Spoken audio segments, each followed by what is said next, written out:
see in the corner over there? See the big purple elephant? Nope. Can't see it. We don't want to talk about it. But you know what that big purple elephant is? It's cancer. And we don't address it enough in the fire service. But it's all about prevention, right? We know we can do a lot about it, but do we do it every time? Probably not. So we see these guys. Do they look cool? Are they doing it? Are they saving lives?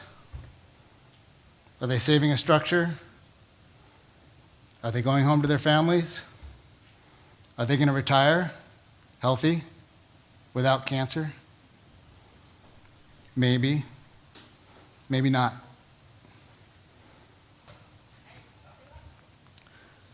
So I'm going to talk about a couple studies real quick with you and talk about some chemistry real quick, because I'm not a chemist. But back in 2011, the Tualatin Valley Hazmat team, along with the state of Oregon, did a fire gas study, and they studied 38 fires. These fires were, the gas study was done during the post-fire environment. So during overhaul. Fire was kind of cool, not so hot. They measured fire gases close to fires, far away from fires. They were getting the different measurements. They were coming up with a big toxic soup. So what was in the air? Well, we know that the gases exceeded the ideal age, which means when we're at a fire, what do we wear? All of our PPE and our SCBAs during ideal age environments. Nitrogen dioxide, acroleins, carbon monoxide, arsine, benzene, mercury, on and on. I'm going to go quick through these. So, toxic soups are at fires. We don't want to breathe that stuff, and we don't want to absorb it any more than we have to. We know we're going to get exposures. We want to reduce those exposures. What about those flame retardants? If you've seen that movie called Toxic Hot Seat, done out of the San Francisco fire, you'll know a little bit more about it. But even the chairs you're sitting in right now are emitting gases from these flame retardants. You add heat to that and it accelerates that release of that material. Who goes into those hot environments more? We do. Yay us, right? So plastics, fibers, flame retardants, gases, fumes, mists, this is all stuff that you've heard about during your recruit classes, right? It's a hazmat call, basically. You're going into a hazmat call every time you go into a fire. Okay, I'm going to go quickly through this one, but basically, polycyclic aromatic hydrocarbons. That's what soot is. That's what smoke is. That's what you're getting on your gear. That's what stays on your gear until you wash it off. Okay, like I said, I'm going to go a little bit quick. So we have routes of our exposures. Inhalation's the obvious one. We had these wonderful guys here come and talk about these great SCBAs that we have. But they're useless unless you use them. When are you going to put your regulator on your mask? I say as soon as you jump off the engine. Why waste the time later on? Do it early, do it soon, and do it throughout the call. Ingestion. People think, oh, I don't eat fire. I don't eat soot. But I bet you do, and you don't even realize it. When you go to rehab and you grab that bottle of water, are you cleaning yourself first? Are you using baby wipes? Are you doing a gross decon? Are you washing your face? Are you washing your hands? Or are you just grabbing that bottle of water and you're ingesting soot right inside your stomach? Absorption. So we see on this fake body map here of the different places of your body that absorb more readily than the rest of your body. And you're thinking, oh, I wear full PPE, I'm good. My groin is not exposed at all. Well, I'll show you something in a second that will surprise you. Your scalp, your neck, yes, it's exposed. We only have a hood. There's no vapor barrier there. So back in last year, the DOD did a fluorescent aerosol screening test What'd they do? They put a guy in full PPE, an SCBA, and they put him in a booth. And they put fluorescent on him, like a fluorescent powder. This is him before going into the booth. Pretty clean looking, right? Here's the rest of his body. And this is with a UV light on him. This is after. So if you think that your PPE is keeping stuff off your neck, you're wrong. Now we move down, you can see his belly line. The smoke finds its way in. But this is the part that we don't even think about. Remember back to the groin photo? The groin absorbs a lot. There's a problem there. And I'm not saying that your PPE is no good. So what I'm saying is what you do after is important. After you fight a fire, you need to do something about it. So don't remove your regulator until you do a gross decon. Okay, wear that thing as if you're on a hazmat call. If you're not actively fighting fire, don't stand in smoke. Most of us have an on-scene safety officer at every fire. It's his job to keep you out of that smoke. But it's your job to make sure that he does his job too. If you can stay away from the fire, if you can fight fire effectively and quick and put out that fire, you have less exposure. Cool the hot materials. Don't let them smolder and put up more pHs into the air. Cool the fire, then do your overhaul and salvage. So gross decon every time.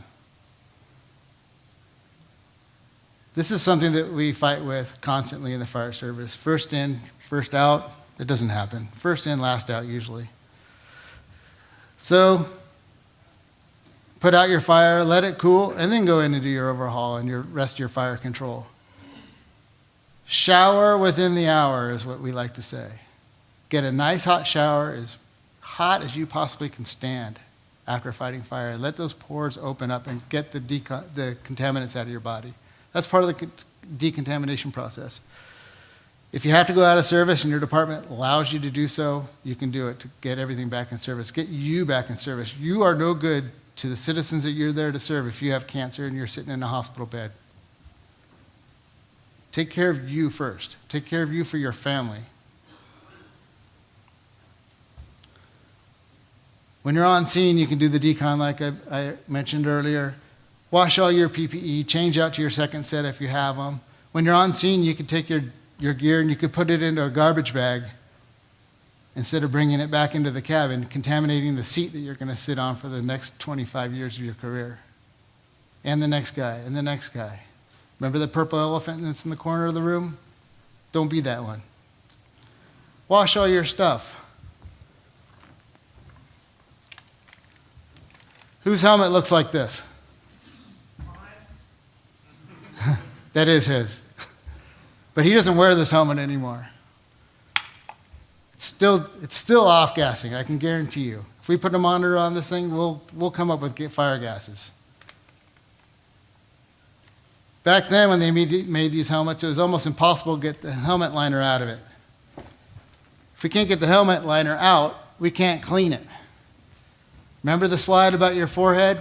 It absorbs? No good there. So clean your stuff. It's not that hard. It takes 5 minutes. Your department provides you with good stuff to clean with. Do it. Okay, we're talking about don't get the cab dirty. Keep it clean to begin with. My philosophy is if you don't get it dirty, you don't have to clean it. Who likes cleaning? Not me. So if I don't get all those contaminants inside of my cab, I don't have to clean it later on. It's that much easier. We talked about washing our hands. Do it often. Just as if it was a biohazard. Treat a fire the same way. Biohazard, hazmat, firefighting, all should be synonymous. So we talked about the hot showers. They're really, really important. Do it as long as you can, as hot as you can. Take a hot tub when you get home. We've all smelt that smell in our hands 3 days later. That's cancer coming out of your body. Get your doctor's appointments done every year. make sure they can document that you're healthy.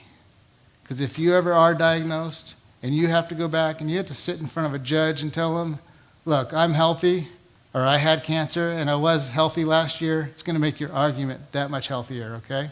It's going to give you a really good argument that your cancer didn't come from somewhere other than firefighting, if you're following the presumption law. Decon, Personal Injury Illness Exposure Reporting System.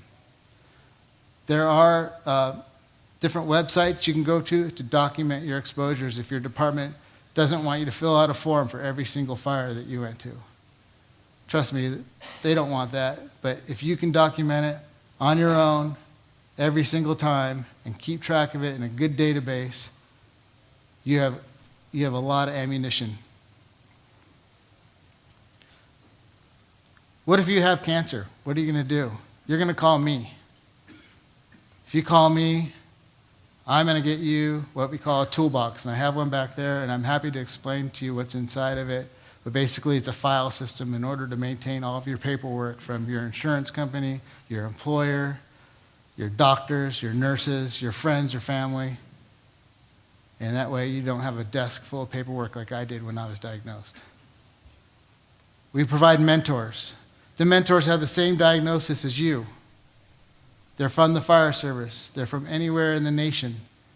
You start off by a phone call. You end up talking almost daily for a while, maybe weekly as things dwindle down in your treatment. But they're there for you, and they're your new friend for life. You can get a hold of me. Like I said, I'm the local representative or the state director.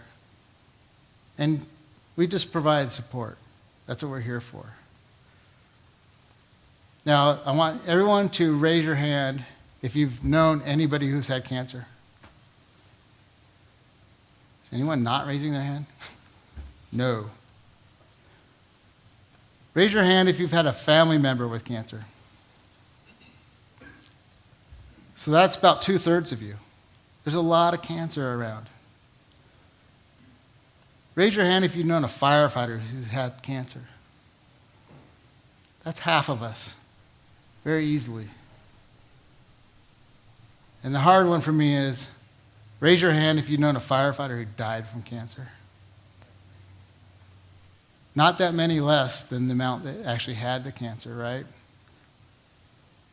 It's a hard bite of steak to chew off and eat and swallow, but we'll let that big purple elephant stay there in the corner of the room because we won't talk about it. So what I want everybody to be able to do is retire and live a healthy life after they work here. If you're a retired firefighter, stand up. Look how healthy he is. I want you to be like him. You were talking about earlier? Yes, sir. I know there's a few more here that maybe they're not standing, but I want you to be like Jeff Pierce. Healthy, happy, retired. His family likes him around. I like him around. He gives me inspiration. Be like Jeff Pierce. Thanks, guys.